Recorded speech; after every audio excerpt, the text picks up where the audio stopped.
സുഹൃത്തെ, ഇതുപോലുള്ള പ്രശ്നം നിങ്ങളിപ്പോൾ നേരിടുന്നുണ്ടെങ്കിൽ മാത്രം നിങ്ങൾ ഈ വീഡിയോ കാണുക. കുറച്ച് ഡീറ്റെയിൽ ആയിട്ടുള്ള വീഡിയോ ആണ്. ഞാനെൻ്റെ ജീവിതത്തിൽ ഒരു ഫെയിലിയർ ആയിപ്പോയോ? എന്തായിരുന്നു എൻ്റെ പ്രശ്നം? എന്തുകൊണ്ടാണ് ഞാനിപ്പോൾ ഇങ്ങനെ ആയിപ്പോയത്? എങ്ങനെ എനിക്ക് തിരിച്ചു വരാൻ കഴിയും? എനിക്ക് എങ്ങനെ ഒരു സക്സസ്ഫുൾ പേഴ്സണായിട്ട് മാറാൻ കഴിയും എന്നൊക്കെ നിങ്ങൾ ചിന്തിക്കുന്നുണ്ടെങ്കിൽ ഇത് നിങ്ങൾക്കുള്ള വീഡിയോ ആണ്. എന്തായിരുന്നു നിങ്ങളുടെ പ്രശ്നം എന്നുള്ളത് ഞാൻ തുറന്നങ്ങ് പറയാൻ പോവാണ്. നിങ്ങൾ ഇറങ്ങിയ കാര്യങ്ങളിലേക്ക് നിങ്ങൾ കൺസിസ്റ്റൻ്റ് ആയിട്ട് വർക്ക് ചെയ്തില്ല. സ്ഥിരതയോടുകൂടി നിങ്ങൾ കാലങ്ങളോളം അതിലിരുന്നില്ല. നിങ്ങൾ എന്തൊക്കെയോ തുടങ്ങി വെച്ചിരുന്നു, അതിൽ എവിടേക്കോ ചില വിജയങ്ങൾ നിങ്ങൾ കണ്ടിരുന്നു, അതിൽ നിങ്ങൾ ഹാപ്പി ആയിരുന്നു. പക്ഷേ അത് കൺസിസ്റ്റൻ്റ് ആയിട്ട് കൊണ്ടുപോകാൻ നിങ്ങൾക്ക് സാധിച്ചില്ല. നിങ്ങൾ വിചാരിച്ചു ഇങ്ങനെയൊക്കെ തന്നെ അങ്ങ് പോയാൽ എവിടെയെങ്കിലൊക്കെ അങ്ങ് എത്തും. പക്ഷേ സംഭവിച്ചത് എന്തൊക്കെയോ പുതിയ പുതിയ ചിന്തകൾ നിങ്ങളിലേക്ക് കടന്നു വന്നപ്പോൾ നിങ്ങൾ എവിടേക്കോ സ്റ്റക്കായിപ്പോയി, ചെയ്യേണ്ട കാര്യങ്ങൾ ചെയ്തില്ല. ഞാൻ പറയുന്നത് ശരിയാണോ? അങ്ങനെയാണെങ്കിൽ നിങ്ങൾക്ക് ഈ വീഡിയോ ഫുള്ളായിട്ട് കാണാം. ഇനിയെങ്കിലും ഇങ്ങനെയുള്ള പ്രശ്നങ്ങൾ ഉണ്ടാവാതിരിക്കാൻ നിങ്ങൾക്കിതിൽ നിന്ന് രക്ഷപ്പെടാൻ കഴിയുന്ന പ്രാക്ടിക്കൽ സൊല്യൂഷൻസാണ് ഞാൻ ഇനി പറയാൻ പോകുന്നത്. സിമ്പിളായിട്ട് നിങ്ങൾക്ക് നിങ്ങളുടെ ആഗ്രഹങ്ങളിലേക്ക്, നിങ്ങളുടെ ലക്ഷ്യങ്ങളിലേക്ക് നന്നായിട്ട് വർക്ക് ചെയ്യാൻ കഴിയാതിരുന്നതിൻ്റെ കാരണം എന്ന് പറഞ്ഞാൽ അത് നിങ്ങളുടെ തല തന്നെയാണ്.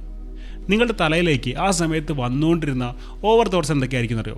ഫുൾ ടൈം ഇങ്ങനെ വർക്ക് ചെയ്തുകൊണ്ടിരുന്നാൽ ആൾക്കാരൊക്കെ എന്താ വിചാരിക്കുക?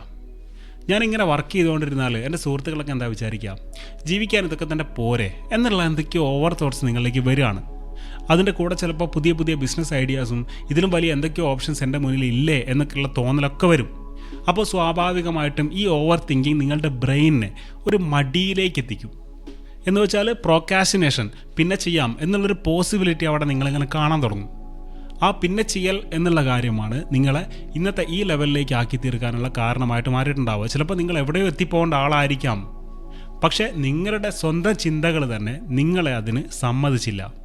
അപ്പോൾ ഈ ആത്മപരിശോധനയാണ് നിങ്ങളുടെ വിജയത്തിൻ്റെ ആദ്യ ഘട്ടം എന്ന് പറഞ്ഞാൽ. അപ്പോൾ കാര്യം ഇതാണെന്നുള്ളത് നിങ്ങൾക്ക് മനസ്സിലായല്ലോ. ഇനി ഇത് റിപ്പീറ്റ് ചെയ്യാതിരിക്കാൻ നമുക്ക് കുറച്ച് കാര്യങ്ങൾ ചെയ്യാനുണ്ട്. ഒന്നാമത്തെ കാര്യം, നിങ്ങളുടെ സ്ട്രെങ്ത് എന്താണ്, നിങ്ങളുടെ വീക്ക്നെസ് എന്താണ് എന്നുള്ളതിൽ നിങ്ങൾ കറക്റ്റായിട്ട് അണ്ടർസ്റ്റാൻഡിങ് കൊണ്ടുവരിക എന്നുള്ളതാണ്. സാമ്പിളായിട്ട് പറയുകയാണെങ്കിൽ, ഇപ്പോൾ ഞാനൊരാളെ പരിഗണിക്കുകയാണ്, ഞാൻ നിങ്ങളെ തന്നെ എടുക്കുകയാണ്. നിങ്ങളുടെ സ്ട്രെങ്ത് എന്ന് പറഞ്ഞാൽ ചിലപ്പോൾ നിങ്ങൾക്ക് നന്നായിട്ട് സംസാരിക്കാൻ അറിയുണ്ടാവാം, നല്ല ഹൈറ്റ് ഉണ്ടാവാം, ആളുകളുടെ മുന്നിൽ ചിലപ്പോൾ ലീഡർഷിപ്പോടുകൂടി നല്ല ഗഡ്സിൽ നിൽക്കാനുള്ള കഴിവുണ്ടാവാം. ചിലപ്പോൾ നിങ്ങൾക്ക് ആരെങ്കിലുമൊക്കെ പറഞ്ഞു തന്നാലും നന്നായിട്ട് വർക്ക് ചെയ്യാനുള്ള, ഇരുന്ന് വർക്ക് ചെയ്യാനുള്ള, കണ്ടിന്യൂസ് ആയിട്ട് മണിക്കൂറുകളോളം ഇരുന്ന് വർക്ക് ചെയ്യാനുള്ള കഴിവുണ്ടായിരിക്കാം.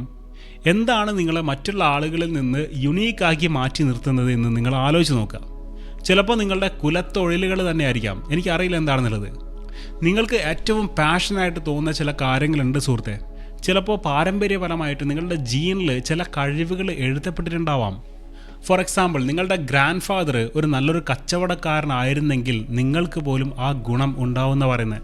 അതുപോലെ നിങ്ങളുടെ സ്ട്രെങ്ത് ഇതാണ്, ഇതെന്നിലേക്ക് ക്യാഷ് എത്തിക്കും, ഇതെന്നിലേക്ക് ഫെയിം എത്തിക്കും എന്ന് നിങ്ങൾക്ക് തോന്നുന്ന ആ സ്ട്രെങ്ത് എന്താണെന്ന് മനസ്സിലാക്കി അതിൽ പിടിച്ചു നിൽക്കുക എന്നുള്ളതാണ് നിങ്ങളുടെ ഒന്നാമത്തെ ഡ്യൂട്ടി. ആ സ്ട്രെങ്ത് ഒന്ന് മതി സുഹൃത്തെ, അത് 2 3 ഒന്നും വേണ്ട. ആ സ്ട്രെങ്ത് മനസ്സിലാക്കി കഴിഞ്ഞാൽ അതിലേക്ക് കൃത്യമായിട്ട് നിങ്ങൾ ഫോക്കസ്ഡ് ആവണം. ഇതാണ് എൻ്റെ കഴിവ്, ഇത് വെച്ച് ഞാനൊരു കളി കളിക്കാൻ പോവാണ് എന്ന് നിങ്ങളുടെ ഉള്ളിൽ നിങ്ങൾക്ക് തോന്നണം. ഓക്കെ, ഒന്നാമത്തെ സ്റ്റെപ്പ് കഴിഞ്ഞു. ഇനി രണ്ടാമത്തെ സ്റ്റെപ്പ് എന്ന് പറഞ്ഞാൽ നിങ്ങളുടെ വീക്ക്നെസ് എന്താണെന്ന് നിങ്ങൾ മനസ്സിലാക്കണം എന്നുള്ളതാണ്. വീക്ക്നെസ് എന്ന് പറഞ്ഞാൽ എന്താണെന്നറിയോ? നിങ്ങളെ അതിലേക്ക് ഫോക്കസ് ചെയ്യാൻ സമ്മതിക്കാത്ത ചില ആളുകൾ, ചില കാര്യങ്ങൾ, ചില സബ്സ്റ്റൻസുകൾ, ഇതൊക്കെ തന്നെയാണ് വീക്ക്നെസ്. ചിലപ്പോൾ നിങ്ങൾക്ക് ഒരു ഉപകാരവും ഇല്ലാത്ത ചില സുഹൃത്തുക്കളായിരിക്കും. ഉപകാരമുള്ളവരെ അവിടെ വെച്ചേക്കൂ, മറ്റുള്ളവരെ പറ്റിയാണ് ഞാൻ പറയുന്നത്. വെറുതെ ഒരാവശ്യവും ഇല്ലാതെ നിങ്ങളൊരു കാര്യത്തിലേക്ക് ഫോക്കസ് ചെയ്യുമ്പോൾ നിങ്ങളുടെ നേരം പോക്കാനായിട്ട് വരുന്ന ആളുകൾ, അത് ഫോൺ കോളുകളായിരിക്കും. ചിലപ്പോൾ നിങ്ങൾക്ക് തന്നെ അറിയാം, എന്നെ ഇവൻ ഇതിന് സമ്മതിക്കില്ലല്ലോ. അങ്ങനെയുള്ള ബന്ധങ്ങളൊക്കെ ഒഴിവാക്കി സുഹൃത്തെ, കണ്ണും പൂട്ടി ഒഴിവാക്കി. ഒരു പ്രശ്നവും നിങ്ങൾക്ക് ഉണ്ടാകാൻ പോകുന്നില്ല, അതുകൊണ്ട് നല്ലത് മാത്രമേ വരൂ. ഇനിയിപ്പോൾ സബ്സ്റ്റൻസുകളാണെങ്കിലോ എൻ്റർടൈൻമെൻറ്റുകളാണെങ്കിലോ ഇതൊക്കെ നിങ്ങൾ മനസ്സിലാക്കണം. എന്താണ് എൻ്റെ വീക്ക്നെസ് എന്നുള്ളത്? ആ വീക്ക്നെസ്സിൻ്റെ ഇമ്പോർട്ടൻസ് ഒന്ന് കുറയ്ക്കണം. എങ്ങനെ കുറയ്ക്കാൻ ചോദിച്ചാൽ, ഒരു ദിവസം നിങ്ങൾക്ക് ഉറക്കത്തിന് ശേഷം കിട്ടുന്ന ഒരു 12 മണിക്കൂർ ഉണ്ടാവും, ഒരു 12-15 മണിക്കൂർ. ഈ സമയത്തിൽ എത്രയോ സമയം അതിനു വേണ്ടി നിങ്ങൾ ചിലവാക്കുന്നുണ്ട്. ഇനി അത് ഉണ്ടാവാൻ പാടില്ല, അതുകൊണ്ട് നിങ്ങൾക്കൊരു കാര്യമില്ല എന്ന് നിങ്ങൾ മനസ്സിലാക്കുക. ചിലപ്പോൾ അതായിരിക്കാം നിങ്ങളെ ഒന്ന് വല്ലാതാക്കി തീർത്തതിൻ്റെ പ്രധാന കാരണം. അപ്പോൾ അതിനു വേണ്ടി നിങ്ങൾ മാറ്റി വെച്ചിരുന്ന സമയത്തിന് പകരം പുതിയ ഹാബിറ്റുകൾ നിങ്ങൾ ഫോം ചെയ്യാൻ നോക്കുക, നിങ്ങളിലേക്ക് ബിൽഡ് ചെയ്ത് കൊണ്ടുവരാൻ നോക്കുക. അതെങ്ങനെ കൊണ്ടുവരിക? അത് ഈസിയാണ്. സെൽഫ് ലവിലൂടെ കൊണ്ടുവരാൻ പറ്റുമെന്നാണ് പറയുന്നത്. എന്ന് വെച്ചാൽ നിങ്ങൾക്ക് ഗുണമുണ്ടാവുന്ന ആളുകളെ കൂടെ കൂട്ടുക, നല്ല ഫ്രണ്ട്ഷിപ്പുകൾ, നല്ല പുസ്തകങ്ങൾ, നല്ല വർക്കൗട്ടുകൾ, നല്ല വീഡിയോകൾ, എനിക്കൊന്ന് മാറണമെന്ന് തോന്നുന്ന രീതിയിലുള്ള കുറേ കാര്യങ്ങൾ നിങ്ങളിലേക്ക് കൊണ്ടുവരിക, അറിഞ്ഞുകൊണ്ട് കൊണ്ടുവരിക.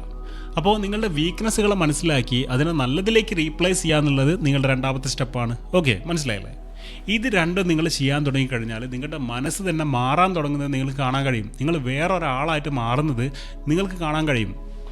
ഇതിനെയാണ് അബ്ദുൽ കലാം സാറ് വിശേഷിപ്പിച്ചത് നിങ്ങൾക്ക് നിങ്ങളെ മാറ്റാൻ കഴിയുന്നില്ലെങ്കിൽ നിങ്ങളുടെ ഹാബിറ്റുകൾ മാറ്റുക എന്നുള്ളത്. ഈ പറഞ്ഞ കാര്യങ്ങൾ ചെയ്യാൻ 1-2 ദിവസങ്ങൾ മാത്രം മതി. ഈ 2 കാര്യങ്ങൾ മാത്രം തന്നെ നിങ്ങൾ ആത്മാർത്ഥമായിട്ട് നിങ്ങളെ തന്നെ ഇഷ്ടപ്പെട്ടുകൊണ്ട് ഒരു ദൈവികത, ഒരു ഡിവൈനിറ്റിയൊക്കെ ഉള്ളിൽ വിചാരിച്ചുകൊണ്ട് നിങ്ങൾ ചെയ്യാൻ തുടങ്ങിക്കഴിഞ്ഞാൽ തന്നെ നിങ്ങൾക്ക് എത്തേണ്ട ലെവലിലേക്കുള്ള റൂട്ടുകൾ നല്ല ക്ലാരിറ്റിയിൽ നിങ്ങൾക്ക് കാണാൻ കഴിയുമെന്നുള്ളതാണ് പലരും പറയുന്നത്. വലിയ ലെവലിലൊക്കെ എത്തിയ ആളുകളിൽ ഭൂരിഭാഗവും അവരുടെ ആത്മാവിനെയും ശരീരത്തിനൊക്കെ വളരെ പ്യുവറായിട്ട്, നീറ്റായിട്ട്, ക്ലീനായിട്ട് കൊണ്ട് നടക്കുന്ന നിങ്ങൾ കാണുന്നില്ലേ? ഇതിൻ്റെയൊക്കെ ഉള്ളിൽ ഇങ്ങനെ ചില കാര്യങ്ങൾ കൂടെ ഉണ്ട് സുഹൃത്തെ, നമ്മളതൊക്കെ മനസ്സിലാക്കണം. അപ്പോൾ ആവശ്യമുള്ളവരെ മാത്രം കൂടെ കൂട്ടുക, നല്ല ഹാബിറ്റുകൾ ഉണ്ടാക്കിയെടുക്കുക. സ്നേഹത്തോടുകൂടെ പല ആളുകളെയും സമീപിക്കുമ്പോൾ നിങ്ങൾക്ക് വലിയ വലിയ ഓപ്പർച്യൂണിറ്റികൾ അവർക്ക് തരും. മനസ്സിലുള്ള വെറുപ്പുകളും പ്രശ്നങ്ങളൊക്കെ ഒന്ന് മാറ്റി വെച്ചിട്ട് നിങ്ങൾ സമീപിക്കുന്ന ആളുകളെ സ്നേഹത്തോടു കൂടി ഒന്ന് സമീപിച്ച് നോക്കുക. പ്യുവറായിട്ടുള്ള നിങ്ങളെ ഇഷ്ടപ്പെടാൻ ഒരുപാട് ആളുകൾ ഈ ലോകത്തുണ്ട്. അവരൊക്കെ വലിയ വലിയ പോസിബിലിറ്റികൾ നിങ്ങളുടെ മുന്നിലേക്ക് നിങ്ങൾക്ക് വച്ചു തരും. അപ്പോൾ എന്തൊക്കെ പ്രശ്നങ്ങളിലൂടെയാണ് നിങ്ങൾ പോകുന്നതെങ്കിലും ഈ രീതിയിൽ നല്ല ചുറ്റുപാടുകളിലേക്ക് നിങ്ങൾക്ക് ജീവിക്കാൻ കഴിഞ്ഞാൽ നല്ല പോസിബിലിറ്റികൾ നിങ്ങൾ അട്രാക്റ്റ് ചെയ്യുന്നത് നിങ്ങൾക്ക് നേരിട്ട് അറിയാൻ കഴിയും. ഇനിയാണ് ഞാൻ നിങ്ങളിലേക്ക് നല്ല പോസിബിലിറ്റികൾ വരാൻ കാരണമാകുന്ന പ്രാക്ടിക്കൽ കാര്യങ്ങളിലേക്ക് ഇറങ്ങാൻ പോകുന്നത്. കാര്യം ഇത്രയേ ഉള്ളൂ, നമ്മൾ നേരത്തെ കണ്ടെത്തിയ ആ സ്ട്രെങ്ത് ഉണ്ടല്ലോ, എനിക്ക് ഇതാണ് എൻ്റെ കഴിവ് എന്ന് പറയാൻ കഴിയുന്ന ആ സ്ട്രെങ്ത്, അത് ഇംപ്രൂവ് ചെയ്യാൻ വേണ്ടി നിങ്ങൾ കുറച്ച് സമയം ഡെയിലി മാറ്റി വയ്ക്കുക. അതിലേക്ക് മറ്റുള്ള ആളുകളുടെ സഹായങ്ങൾ നിങ്ങൾ ചോദിക്കുക.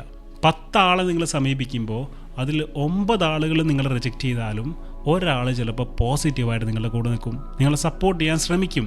നിങ്ങളുടെ മേഖലയിലേക്ക് അങ്ങനെയുള്ള വിശ്വസിക്കാൻ കഴിയുന്ന 1-2 ആളുകൾ നിങ്ങൾ കണ്ടെത്താൻ നോക്കുക. കണ്ണ് മടച്ച് വിശ്വസിക്കരുത്, അത്രേ ഉള്ളൂ. നിങ്ങളുടെ ആ കഴിവിനെ ഒരു ഹൈ ലെവലിലേക്ക് എത്തിക്കാൻ വേണ്ടി എന്തൊക്കെ നിങ്ങൾക്ക് ചെയ്യാൻ കഴിയുമോ അതൊക്കെ നിങ്ങൾ ചെയ്യാൻ തുനിഞ്ഞിറങ്ങുക എന്നുള്ളതാണ് ഞാൻ ഈ പറയുന്ന പ്രാക്ടിക്കൽ ഐഡിയാസിലുള്ള 3ാമത്തെ സ്റ്റെപ്പ് എന്ന് പറഞ്ഞാൽ. ചിലപ്പോൾ ആ മേഖലയിൽ പ്രാവീണ്യമുള്ള ഫ്രണ്ട്സിനെ കൊണ്ട് അത് സഹായിച്ചേക്കാം. ചിലപ്പോൾ നല്ല കോഴ്സുകൾ നിങ്ങൾ അതിനു വേണ്ടി അറ്റൻഡ് ചെയ്യേണ്ടി വന്നേക്കാം.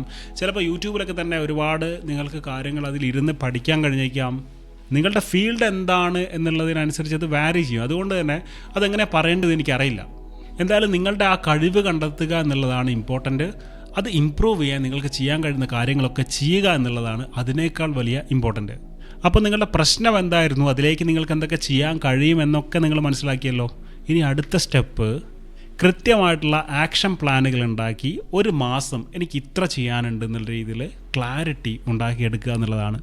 അത് 1 മാസം കൊണ്ട് നിർത്തേണ്ട കാര്യമല്ല, മാസങ്ങളോളം കൃത്യമായിട്ടുള്ള ആക്ഷൻ പ്ലാനുകൾ ഉണ്ടാക്കി നിങ്ങളിങ്ങനെ ആ കാര്യത്തിൽ കൺസിസ്റ്റൻ്റായിട്ട് വർക്ക് ചെയ്ത് പോകണം. ഒരു കാരണവശാലും നിങ്ങളത് ക്വിറ്റ് ചെയ്യാൻ പാടില്ല, സ്റ്റോപ്പ് ചെയ്യാൻ പാടില്ല.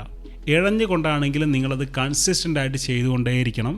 ചെറിയ ചെറിയ വിജയങ്ങളൊക്കെ കാണുമ്പോൾ നിർത്താനുള്ളതല്ല അത് നിങ്ങൾ വലിയ വിജയങ്ങളിലേക്ക്, വലിയൊരു മണി സോഴ്സായിട്ട്, വലിയൊരു ഫെയിം സോഴ്സായിട്ട് മാറുന്നത് വരെ നിങ്ങളത് കൺസിസ്റ്റൻ്റായിട്ട് ചെയ്തുകൊണ്ടേയിരിക്കണം. Thank you. ഇതിനെപ്പറ്റി ഡീറ്റെയിൽഡായിട്ട് സ്റ്റെപ്പ് ബൈ സ്റ്റെപ്പ് പോയിന്റുകളാക്കിയിട്ട് ഒരു ആർട്ടിക്കിൾ എഴുതിയിട്ട് ഞാൻ ചിലപ്പോൾ നമ്മുടെ ടെലഗ്രാം ചാനലിലേക്ക് അപ്ലോഡ് ചെയ്യാൻ ശ്രമിക്കുന്നതായിരിക്കും. നിങ്ങൾ വിസിറ്റ് ചെയ്യാൻ ശ്രമിക്കുക. Thanks a lot.